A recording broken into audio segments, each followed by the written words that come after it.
to our society. And that must always be stated, that the lockdowns, the masking, and what our reaction to COVID did is it created a generation that was so angered, that was so depressed, that was so drug addicted, that was so searching for answers, that we were able to come by with a very compelling message and be not just viral, but also very appealing to a generation that was drowning in the nonsense of the modern zeitgeist. Not to mention, you had an entire generation of young men that were being told that it was a problem that you merely even existed, that if you're a young white man, you have to apologize for just breathing at some of these schools.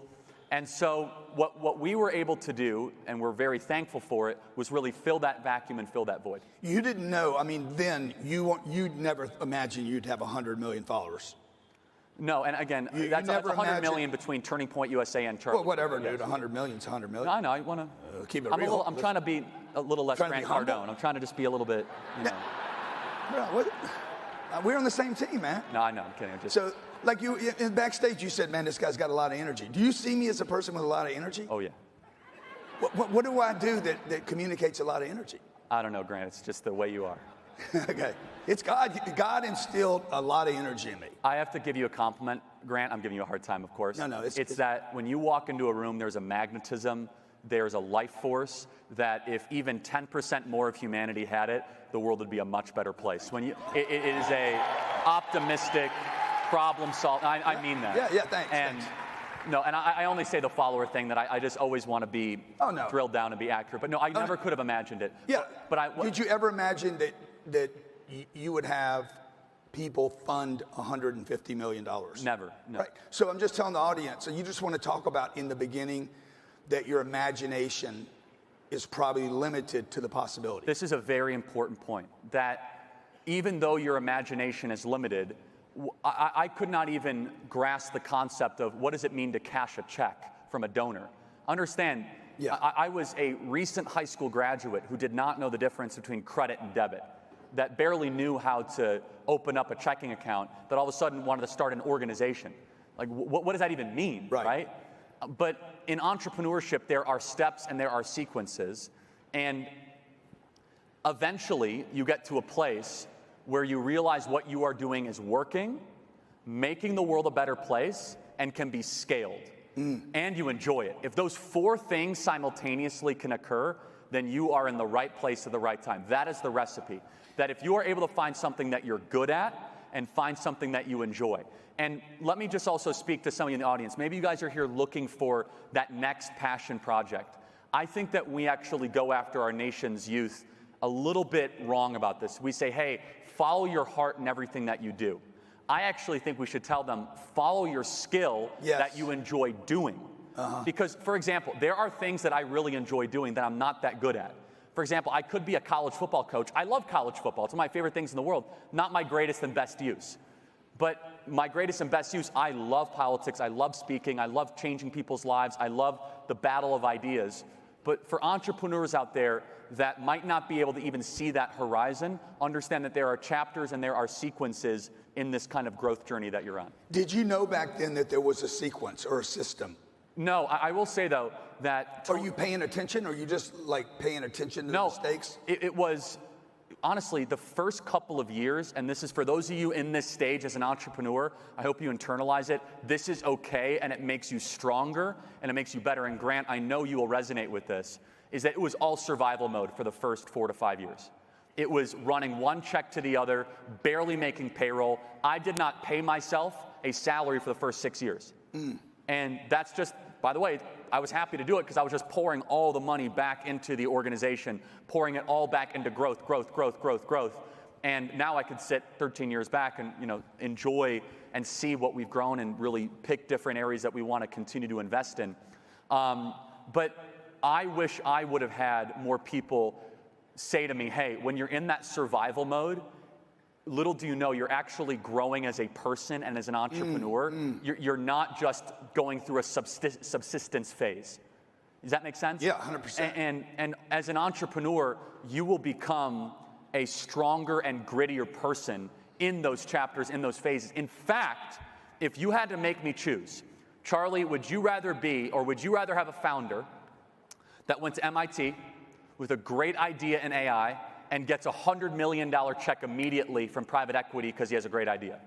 Or would you rather have a guy that had to work 9 to 5 jobs and midnight shifts, started his own business and took a second mortgage out on his house and had to go 6 years barely making payroll with 3 employees and then got a $5 million check and a $10 million check? Which entrepreneur do you think is more likely to make it happen? Everybody, too much investment capital early can be a burden, not a blessing.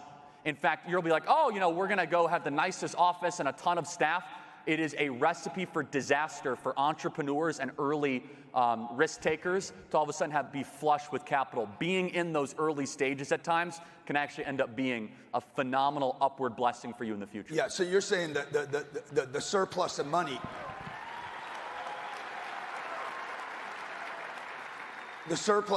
can actually stunt the creativity.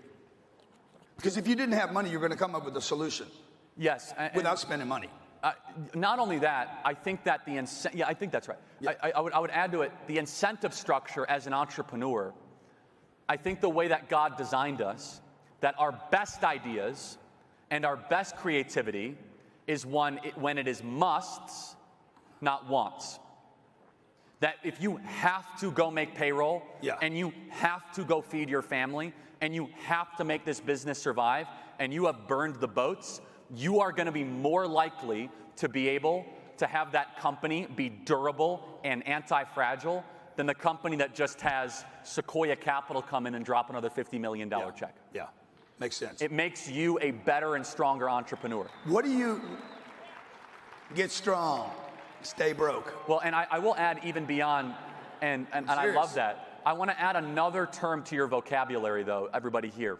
There is fragile, strong, and then another term. The fragile and strong is a binary, but there's another term called anti-fragile, which is what I think you mean when you say strong. I think you mean anti-fragile. Yeah, that's right. There's a book by Nassim Taleb, which is phenomenal, which is called Anti-Fragile. And Donald Trump is anti-fragile. Yeah. Michael Jordan was anti-fragile. It is a very unique type of person. And let me describe what I think Grant Cardone is anti-fragile. So someone who is fragile, they shatter when opposition comes against them. They're not an entrepreneur. Someone who is strong can endure opposition, but they don't get stronger in the midst of it.